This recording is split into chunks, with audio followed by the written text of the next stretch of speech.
যারা সমন্বয়ক, যারাই আমাদের দায়িত্ব নিয়েছে, যাদের জন্য আমরা রাস্তায় দাঁড়িয়েছি, দেশের জন্য দাঁড়িয়েছি, তারা আমাদের মসনদের উপরে বসে তারা কেন এখন মস্তি করবে? 5 মাস হয়ে গেছে প্রায়, আমাদের সুচিকিৎসা হয় নাই।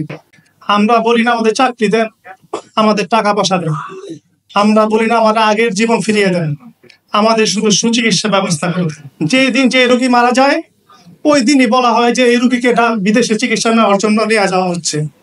আমিও যেদিন মারা যাবো ওদিন বলা হবে যে রাব্বির চিকিৎসার জন্য আজকে নেওয়া হয়। শহীদ মিনারের দিকে আমাদের প্রায় 1000 খানেক ছেলে পেলে যখন আমরা সবাই শহীদ মিনারের দিকে আসতে বিজয় মিছিল নিয়ে আসি, যাত্রাবাড়ি থানা থেকে একটা আপনারা হয়তো ভিডিও দেখছেন, শত শত পুলিশ ম্যাসাকার করে ফেলছে সেই স্পটে। সেখানে কত মানুষ মারা গেছে এখনো আমি রাত্রেবেলা ঘুমালে আমার এখন কানে গুলি বা সাউন্ড বাজে। ওইখানে যে কি বর্বরতা ছিল সেটা বলার মতো না। এগুলা এখন আর বলে কিছু হবে না, কিন্তু এখানে অনেক আহত রোগী আছে।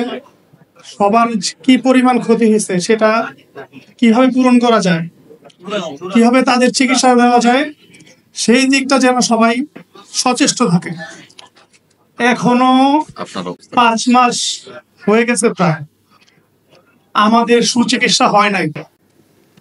ঢাকা মেডিকেল সিএমএইচ আমরা চিকিৎসা নিচ্ছি, কিন্তু যথেষ্ট না। আমাদের চোখের চিকিৎসার জন্য গত 2 মাস 2.5 মাস যাবত আমরা দাঁড়ে দাঁড়ে ঘুরতেছি।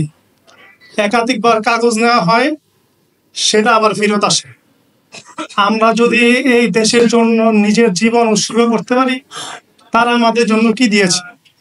আমরা বলি না আমাদের চাকরি দেন, আমাদের টাকা পয়সা দেন, আমরা বলি না আমাদের আগের জীবন ফিরিয়ে দেন, আমাদের শুধু সুচিকিৎসা ব্যবস্থা করুন। এখানে শত শত আমার জানা মতে পঙ্গু হসপিটাল, সিএমএইচ, ঢাকা মেডিকেল সহ বিভিন্ন হসপিটালে এখনো প্রায় 200 থেকে 300 রোগী সিরিয়াস অবস্থায় আছে। যেদিন যে রোগী মারা যায় ওই দিনই বলা হয় যে এই রোগীকে বিদেশে চিকিৎসা নেওয়ার জন্য নিয়ে যাওয়া হচ্ছে। আমিও যেদিন মারা যাবো ওদিন বলা হবে যে রাব্বির চিকিৎসার জন্য আজকে নেওয়া হয়। যদি এরকম চলতে থাকে তাহলে বলবো আওয়ামী লীগের দোসরের পথে সবাই হারছে। এই রোগীগুলোর চিকিৎসা আপনাদের অবশ্যই নিশ্চিত করতে হবে। কিভাবে করতে হবে সেটা আপনারা ভালো জানেন। আজকে আমরা জামাত ইসলামের প্রোগ্রামে আসছি, হয়তো কোনো একদিন বিএনপির প্রোগ্রামে আসবো, কিন্তু জামাত ইসলাম এবং বিএনপির কারো দায়বদ্ধতা নেই আমাদের চিকিৎসার জন্য। যারা সমন্বয়ক, যারাই আমাদের দায়িত্ব নিয়েছে, যাদের জন্য আমরা রাস্তায় দাঁড়িয়েছি, দেশের জন্য দাঁড়িয়েছি, তারা আমাদের মসনদের উপরে বসে তারা কেন এখন মস্তি করবে? তারা আমাদের চিকিৎসা অবশ্যই তাদের করতে হবে। এখানে যারা অনেক রোগী আছে, অনেকের পরিবার আছে, হয়তো আমি ইনকাম সোর্সে এখনো যাইনি, অনেক যারা আছে 30 বছর 40 বছর তাদের ফ্যামিলি নিয়ে চলে, পঙ্গুত্ব বরণ করছে, চোখে দেখে না, অনেক অসুবিধা নিয়ে আসছে। তাদের পরিবারটা কিভাবে চলে? তাদেরকে এখন পর্যন্ত আর্থিক কোনো অনুষ্ঠান দেওয়া হয়েছে?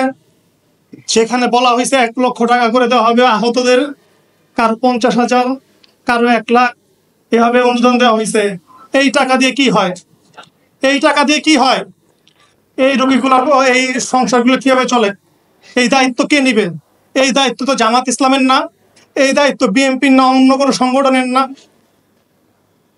তাই সবার উচিত এক হয়ে আমাদের দাবিগুলো আদায় পূরণ করে নেওয়া।